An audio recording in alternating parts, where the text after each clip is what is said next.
So hello guys, हमने last lecture में देखा था यूनिट्स एंड इट्स मेजरमेंट का थर्ड लेक्चर। तो आज हम देखेंगे यूनिट्स एंड इट्स मेजरमेंट का फोर्थ लेक्चर, जिसमें हम आज पढ़ने वाले हैं इंट्रोडक्शन इन मेजर्स हो चुका है हमारा। तो आज हम पढ़ेंगे errors in measurement. Errors in measurement को देखेंगे हम। एरर्स इन मेजरमेंट क्या रहते हैं? Factually measurements of physical quantity can lead to error. अभी क्या होता है, जब हम फैक्चुअल मतलब फैक्चुअल डाटा जब हम मेजर करते हैं किसी भी फिजिकल क्वांटिटी का, तो एरर्स आने के चांसेस बढ़ जाते हैं। तो errors are broadly classified into two categories. Broadly classified into two categories. जो पहला है वो सिस्टमैटिक एरर, और जो सेकंड है वो है रैंडम एरर। सेकंड जो है वो रैंडम एरर है।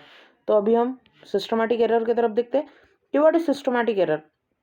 तो सिस्टमैटिक एरर में देखो क्या है। Systematic errors are the errors which are not determined by the chance but are introduced by inaccuracy.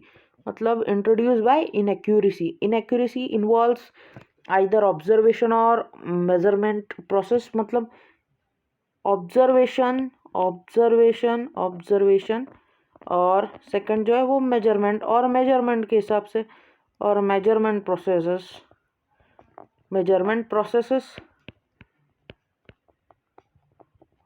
or inherited to the system. And source of systematic error may be due to the imperfect calibration of the instrument. तो अभी systematic error जो है वो अपने आप में ही दो तीन पार्ट में क्लासीफाई है। जो पहला जो है वो इंस्ट्रूमेंटल एरर है। First is instrumental error. क्या होगा, कभी कभार इंस्ट्रूमेंट जो है उसका जो यूज़ है वो प्रॉपर तरीके से नहीं किया जाएगा। कभी कभार instrument or defective calibration of an instrument. For example, अगर incorrect zeroing of an instrument will lead to such a kind of error. Zero of the thermometer not graduate at proper place. मतलब जो thermometer में का जो zero रहता है वो अपने प्रॉपर पोजीशन पे ही नहीं है, पोजीशन से अपने दूर है या फिर पास है, जिसके कारण जो है हम मेजर कर रहे हैं उसमें एरर्स दिखा रहे हैं। तो वो फर्स्ट हो जाएंगे फिर अपना इंस्ट्रूमेंटल एरर। तभी सेकंड देखते हैं, error due to the imperfection in experimental technique. Imperfection in experimental technique, कभी कभार क्या होता है, जो पर्सन एक्सपेरिमेंट कर रहा है वो कुछ इम्प्रॉपर और इम्परफेक्ट एक्सपेरिमेंटल टेक्निक्स को फॉलो करता है। कभी कभार इम्प्रॉपर टेक्निक्स को फॉलो करने की वजह से क्या होता है, जो एरर अराइज होता है उसे हम कहते हैं error due to the imperfection in experimental techniques.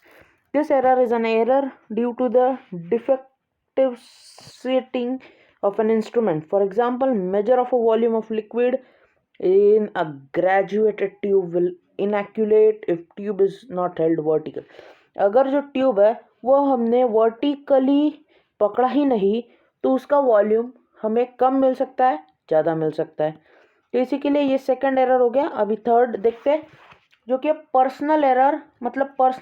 मतलब such errors are introduce due to the fault of the observer, bias of the observer. Bias मतलब fault, carelessness of the observer.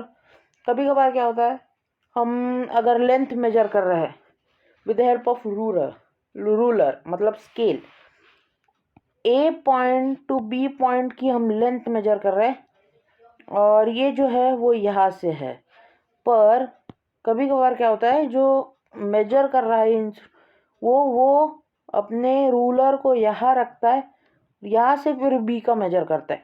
तो ये जो इतना जो एरर है वो उसके पर्सनल प्रॉब्लम की वजह से हुआ, इसलिए उसको नाम दिया जाता है पर्सनल एरर बोलते हैं उसको। समझे? तो ये हमने थर्ड भी पढ़ लिया जो कि था पर्सनल एरर। तो एक बात सुन लो, यहाँ जो है, यहाँ क्वेश्चन आता है पेपर में, कॉलेज कौन सा बेरो, क्वेश्चन आता है डिफाइन टाइप्स ऑफ एरर। तो उसमें लिखना है, पहला जो है वो सिस्टमैटिक एरर, फिर उसके सब पार्ट करके लिखना है इंस्ट्रूमेंटल एरर, सेकंड जो है error due to imperfection error, और तीसरा जो है वो है पर्सनल एरर। तो ये 3 एरर लिखना है। तो ये हमने देख लिया। अभी हम बढ़ते हैं रैंडम एरर की तरफ। रैंडम एरर की तरफ बढ़ते हैं अभी।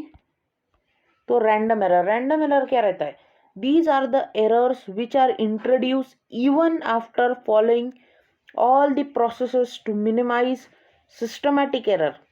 मतलब to minimize systematic error, these error are introduced even after following all the procedures to minimize systematic error. बहुत सारी प्रोसीजर्स थी टू मिनिमाइज, मतलब सिस्टमैटिक एरर को कम करने की बहुत सारी प्रोसेस को फॉलो करने से रैंडम एरर को भी इंट्रोड्यूस किया गया है। तो ये देखेंगे दिस टाइप ऑफ एरर में बी पॉजिटिव और negative.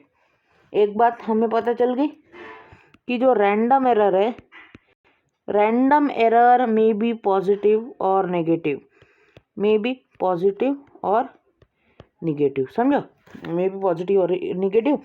and these errors can be eliminated completely, but we can minimize them by repeated observation of taking mean और average।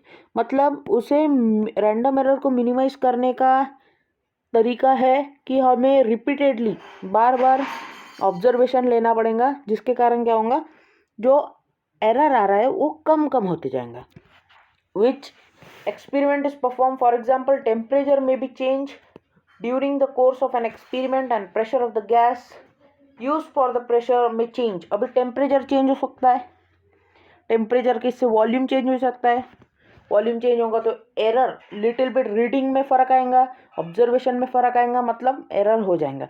तो हमारा जो क्वेश्चन था कि डिफाइन टाइप्स ऑफ एरर, तो उसमें पहला ये लिखा, तो यहाँ दूसरा लिखना पड़ेगा हमें रैंडम एरर, समझो। तो ये आपका 2 मार्क का क्वेश्चन हो गया। अभी हम बढ़ते हैं, रैंडम एरर को भी पढ़ लिया। अभी हम बढ़ते हैं एस्टिमेशन ऑफ एरर्स को देख लेते हैं। एस्टिमेशन ऑफ एरर्स में क्या दिया है? Suppose a reading is recorded repeatedly and are arithmetical mean. तो ये इतना पढ़ने से अच्छा मैं आपको बता देता हूँ क्या है। सिंपल, पहला जो फॉर्मूला है वो है मीन वैल्यू। क्या बोलते हैं? फर्स्ट जो है उसका है वो है मीन वैल्यू, उसे कहते हैं मीन वैल्यू को हम डिनोट करेंगे ए मीन से। जनरली उसे ए मीन से डिनोट नहीं किया जाता है। 1 मिनट मैं आपसे वो फिर से लिखा के देता हूँ। 1 जो कि है मीन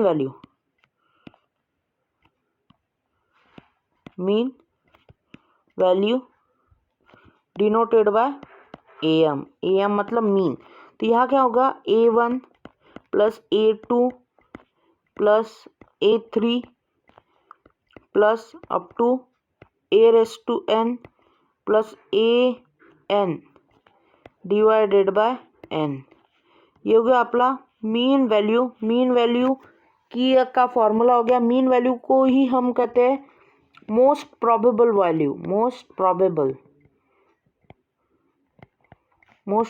वैल्यू भी कहते हैं हम। मीन वैल्यू को मोस्ट प्रोबेबल वैल्यू भी कहते हैं। तो ये हो गया हमारा पहला फॉर्मूला। अभी जो सेकंड है, ये पहला फॉर्मूला हो गया, हम इसे थोड़ा सा साइड में लिख लेते हैं। सही है। अभी दूसरा फॉर्मूला है मीन एब्सोल्यूट एरर। पहला जो है वो मीन था, अभी सेकंड जो देखो मीन एब्सोल्यूट एरर। तो मीन एब्सोल्यूट एरर को देखते हैं हम। यहाँ लिखते हैं मीन एब्सोल्यूट एरर को देखते हैं हम। मीन एब्सोल्यूट को आप डिनोट करेंगे डेल्टा एम से, डिनोटेड बाय डेल्टा एम, जिसमें क्या होगा डेल्टा एम या डेल्टा 1, डेल्टा 2, डेल्टा 3 ऐसे भी कह सकते हैं। तो देखो डेल्टा ए वन मतलब मीन एब्सोल्यूट एरर मतलब किसका मीन एब्सोल्यूट एरर देख रहे क्या हम पहले देखेंगे मीन एब्सोल्यूट एरर, तो ये आ जाएगा डेल्टा ए एम। लेकिन आपको मीन एब्सोल्यूट एरर जो यहाँ दिख रहा है, इसको पढ़ने से पहले आपको एब्सोल्यूट एरर को जानना पड़ेगा। इसको पढ़ने से पहले आपको एब्सोल्यूट एरर को जानना पड़ेगा, इसलिए पहले हम देखेंगे यहाँ एब्सोल्यूट एरर। पहले हम किसको देखेंगे, यहाँ एब्सोल्यूट एरर को देखेंगे। इसको हम ऐसे डब्बा कर देते हैं, इसको हम डब्बा कर देते हैं, इससे नहीं करेंगे हम, हमें पसंद नहीं ये कलर, हम इससे डब्बा कर देते हैं इसको, उसके कारण कुछ नहीं होगा। अभी चलो सेकंड जो है वो देखते हैं अपन, एब्सोल्यूट एरर। सेकंड जो है वो है एब्सोल्यूट एरर। एब्सोल्यूट एरर जो है वो हर रीडिंग के लिए अलग आएगा। Absolute error will be different for different reading. अभी हम देखते हैं, जैसे कि A1 हमने लिखा डिनोटेड बाय वो डेल्टा A1 से होगा। डेल्टा A1 का एब्सोल्यूट एरर कैसे निकाला, AM minus A1 del mod, बरोबर है, सही है। उसके बाद सेकंड जो है delta A2 equals to AM minus A2, सही है। Delta A3 AM minus A3, सही है। ये जो हो गया वो एब्सोल्यूट एरर हो गया। एब्सोल्यूट एरर को ये डिस्क्राइब किया हमने। अभी हम देखेंगे मीन एब्सोल्यूट एरर। अभी हम क्या देखेंगे, ये देखो, ये इसको भी डब्बा कर देते हैं हम ऐसे। अभी हम देखेंगे mean absolute error. Mean absolute error को देखेंगे हम कि क्या होता है। तो थर्ड जो है वो है mean absolute error. Mean absolute error, mean absolute error को देख लेते हैं कि क्या है। मीन एब्सोल्यूट एरर कुछ नहीं है, इनका जो है, ये जो है एब्सोल्यूट एरर दिया है उसका मीन निकालना। एब्सोल्यूट एरर का क्या निकालना, मीन तो हमने यहाँ निकाल ही लिया है, लेकिन अभी एब्सोल्यूट एरर का मीन निकालना। मतलब क्या, इसे हम डिनोट करेंगे डेल्टा AM से। Delta AM equals to delta A1 plus delta A2 plus delta A3 divided by AM। Divided by क्या आ जाएगा, AM नहीं आएगा, डिवाइडेड बाय N आ जाएगा। N मतलब number of observations, N will be number of observation. ये हो गया आपका थर्ड फॉर्मूला, जो कि है एंगल, जो कि है मीन एब्सोल्यूट एरर।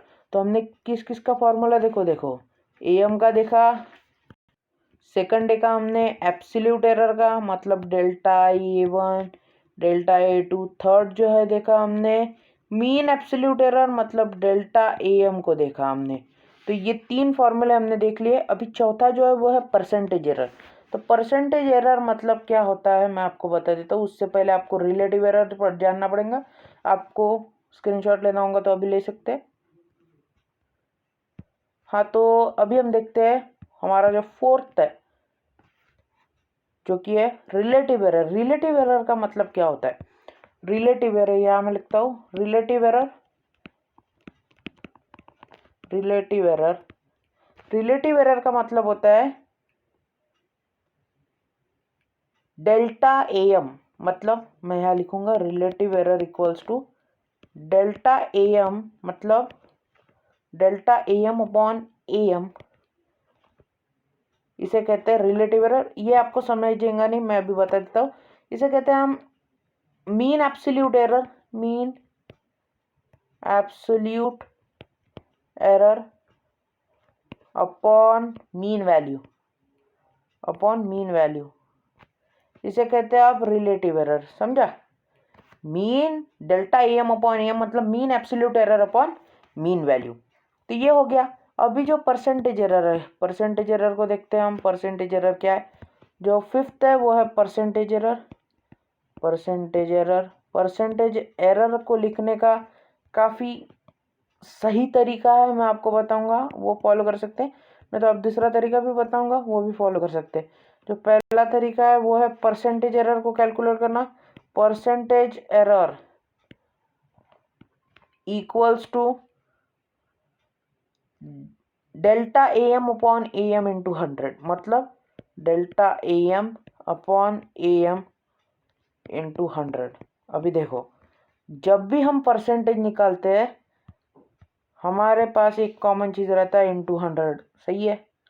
तो परसेंटेज एरर का फॉर्मूला ध्यान रखना, कोई ज़्यादा कठिनाई की बात नहीं है। ये 100 तो आ जाएगा इनटू 100, और यहाँ परसेंटेज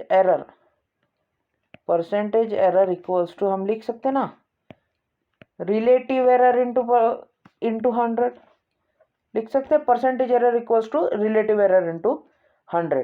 तो ये भी हो गया हमारा। तो अभी हम बढ़ते हैं हमारे अगले टॉपिक की तरफ। अगला टॉपिक जो है वो हमारा है combination of errors. Combination of errors मतलब errors in sum and in difference, errors in product and in division. तो अभी हम देख लेते हैं, उसके बारे में भी देख लेते हैं कि क्या करता है। देखो, when we do an experiment and measure various physical quantities associated with the experiment, we must know that how the errors from individual measurement combine to give errors in the final result. क्या बोल रहा है? The physical quantity associated with the experiment, we must know that the errors for individual measurement combines to give error in final। मतलब जो individual measurement के जो error रहते हैं वो एक्सपेरिमेंट के आखिर में कंबाइन होके फाइनल रिजल्ट देते हैं। हमें क्या देते हैं? Final result. For example in the measurement of the resistance using Ohm's law, Ohm's law तो सभी ने पढ़ा ही होगा, we will be an error of measurement of potential difference but combined to give error of the measurement resistance। मतलब कहना क्या चाह रहे हो वो सुनो। अगर हम मेजरमेंट, देखो क्या कर रहा हूं, अगर हम मेजरमेंट कर रहे हैं, अगर हम एरिया का मेजरमेंट कर रहे हैं, एरिया का मेजरमेंट कर रहे हैं और आपको जो एरर्स है वो काय में मिल रहे हैं? लेंथ में मिल रहे हैं। एरर्स जो है वो लेंथ में मिल रहे हैं, लेकिन जो 2-3 एरर्स मिलेंगे आपको लेंथ में, उसको कंबाइन करके एक एरर फाइनल में मिलेगा जो कि होगा एरर ऑफ एरिया। मतलब जिस टर्म का निकाल रहे हो उस टर्म का आपको फाइनल में एरिया, मतलब फाइनल में उसका जो एरर है वो मिलेगा। तो अभी हम बढ़ते हैं हमारे टॉपिक की तरफ जो है errors in sum and difference. Suppose two physical quantities A and B have measured A plus minus delta A and B plus minus delta B. तो z equals to z1 equals to क्या आ जाएगा? z1 equals to आ जाएगा z a plus B और z plus delta z equals to ये। इसका इतना tension लेने का नहीं है, आगे कुछ काम है नहीं। तो सेकंड जो है वो है errors in product and in division. Errors in product and in division मतलब 1 प्लस माइनस डेल्टा। जैसे आप सादा डिवीजन करते हो, सादा मल्टीप्लिकेशन करते हो, उसी प्रकार का ये है। तो इसे हम बहुत जल्दी समझ लेंगे, तो इसमें ज़्यादा टाइम वेस्ट नहीं करते, ये देख लेते एक बार। Errors due to the power index and measure quantity, ये जो है ना वो कोरोना की वजह से कट चुका है, डिलीटेड पोर्शन है, डिलीटेड, तो इसे हम ज़्यादा देखेंगे नहीं। अभी हम बढ़ते हैं आगे के टॉपिक की तरफ। अगला टॉपिक जो है वो है significant figures. In the previous section we have studied the various errors and their origin and minimised them. तो हमने पिछले सेक्शन में जो है वो काफ़ी टाइप्स ऑफ एरर देखे, ओरिजिन देखे and the way to minimise them वो भी देखा। Our accuracy is limiting ways to minimise them, तो ये तो देखा हमने। अभी the number of the digit in the measurement about which a certain plus और addition digit of the first more or about which we are not certain is known as significant figures। तो इसे आप underline कर सकते हैं कि the numbers of the digit is the measurement about which we are certain plus or addition digit, then the first one about which are not certain is known as significant figures or significant digits। अभी there are some rules regarding the significant figures. तो पहला rule हम देख लेते हैं। पहला rule जो है the non zero digit are significant, for example 748। तो इसका हम एग्जांपल ले लेते हैं। फर्स्ट 1732 नॉन जीरो डिजिट है, इसीलिए it has 4 SF। Second 1.32111 non zero इसलिए 1 2 3 4 5 6, सो इट हैज 6 एसएफ। उसके बाद 3 1 4 1 1 1 1 1, काउंट करो 1 2 3 4 5 6 7, इट हैज 7 एसएफ। तो ये हमने फर्स्ट जो है उसको देख लिया। मैं यहाँ 2 एग्जाम्पल रखता हूँ, एक को लिस्ट कर देता हूँ। और अब हम देखते हैं हमारा सेकंड पॉइंट। सेकंड पॉइंट जो है वो देखते हैं क्या कह रहा है सेकंड पॉइंट। ये यहाँ फर्स्ट इसके एग्जाम्पल्स। सो सेकंड पॉइंट जो है वो कह रहा है all the zeros between two non zero digit are significant. अभी इसके भी हम 2 या 3 एग्जाम्पल ले लेते हैं कि क्या कह रहा है। जो जीरोज है बिटवीन नॉन जीरो डिजिट, मतलब एग्जाम्पल देखो 1.12001। अभी जो ये 2 जीरो है वो 2 नॉन जीरो डिजिट के बीच में है, तो इसे सिग्निफिकेंट कहते हैं। मतलब it has 1 2 3 4 5 SF, it has 5 SF. उसके बाद सेकंड एक एग्जांपल ले लेते। Second is example 10001। 10001, ये जो 3 जीरो है बीच में वो क्या है, दोनों भी कॉर्नर से नॉन जीरोस के बीच में, नॉन जीरोस के बीच में, इसीलिए इट हैज 5 एसएफ, मतलब वो रहता है।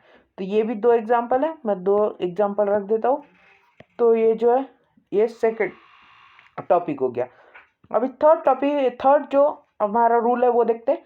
If the number is less than 1, the zeros on the right side of the decimal and not significant, and to the left of the first non-zero are not significant। मतलब less than zero, less than zero number ऐसा तो नहीं होगा ना, less than zero number, less than zero जो होगा वो ऐसे ही होगा 0.001।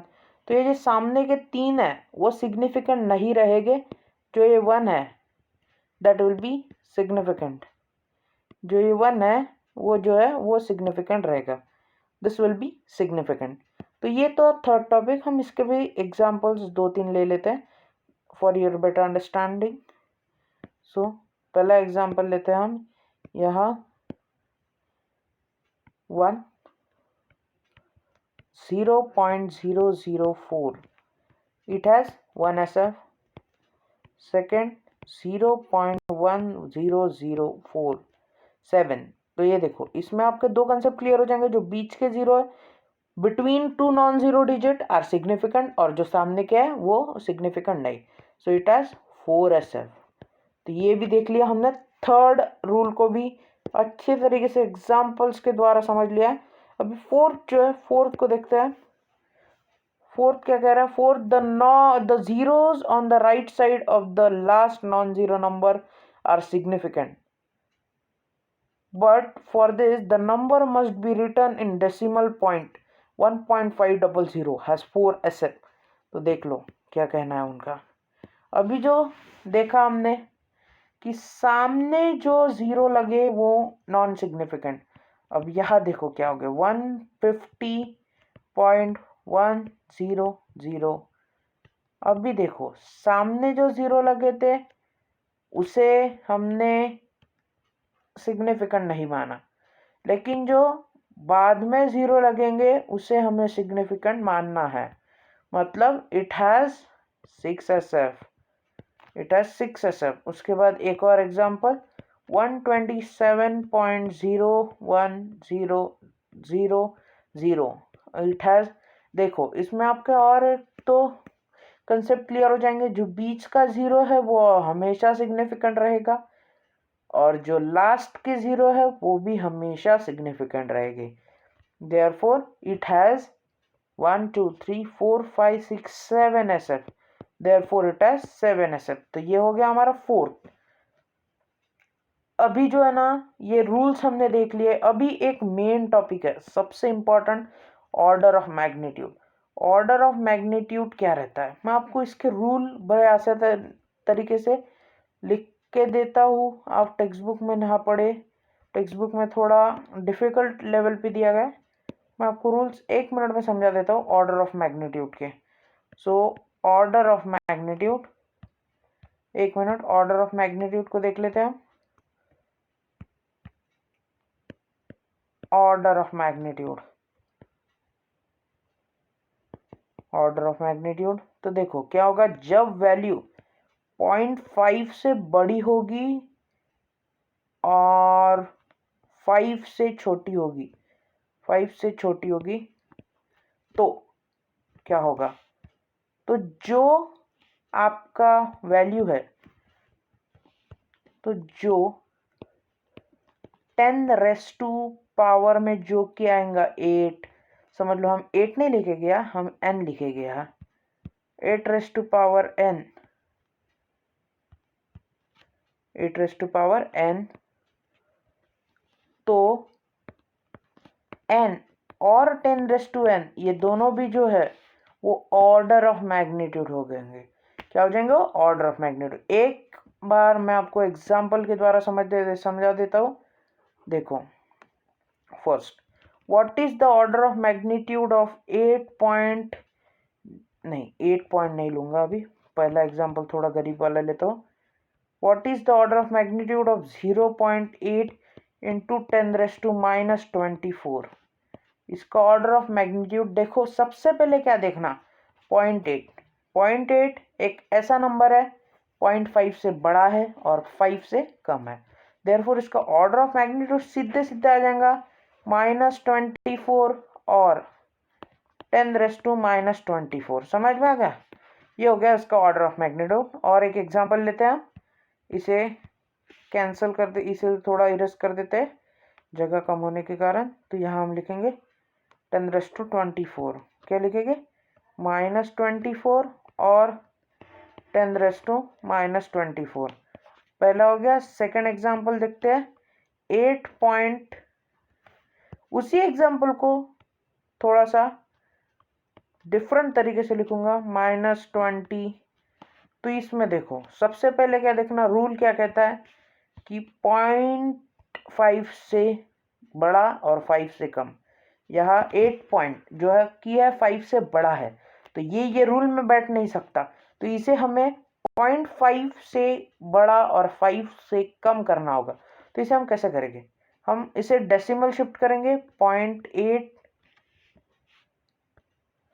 इंटू 10⁻⁻1 +1 आएगा भैया, अंदर जा रहा है, इंटू 10⁻⁻20। मतलब ये जो आएगा 0.8 इंटू 10⁻⁻19 आ जाएगा। तो ये जो है यहाँ order of magnitude, order of magnitude यहाँ इसका क्या आ जाएगा, इसका ऑर्डर ऑफ मैग्नीट्यूड आ जाएगा 10⁻⁻20। Order of magnitude will be 10⁻⁻20। तो ये हमने देख लिया, ऑर्डर ऑफ मैग्नीट्यूड भी देख लिया।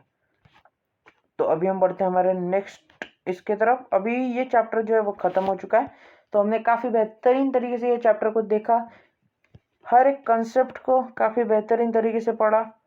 तो आप देख सकते हो यूनिट्स एंड मेजरमेंट जो चैप्टर है वो हमने कंप्लीट कर लिया है। फंडामेंटल क्वांटिटीज, ऑल टॉपिक्स जो है हमने ब्रीफ डिस्क्रिप्शन के साथ लिए पूरा एकदम।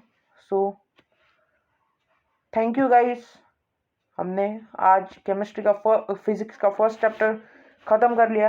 हम हमारे अपकमिंग लेक्चर में केमिस्ट्री का चैप्टर भी ख़त्म कर लेंगे, साथ ही साथ मैथ्स पार्ट 1 और पार्ट 2 को भी साथ लेके चलेंगे। तो अगर आपको हमारे वीडियोस पसंद आ रहे होंगे तो आप लाइक कर सकते हैं, कमेंट कर सकते हैं, आपके जो डाउट है वो कमेंट में आप मुझसे पूछ सकते हैं, मैं आपको रिप्लाई दूंगा। और अगर आपको ऐसे ही और एजुकेशन रिलेटेड वीडियो देखना है तो आप हमारे चैनल को सब्सक्राइब कर सकते हैं और हमारा चैनल शेयर कर सकते हैं। तो थैंक यू गाइस, मिलते हैं एक ऐसे ही नए चैप्टर के साथ, तब तक के लिए धन्यवाद।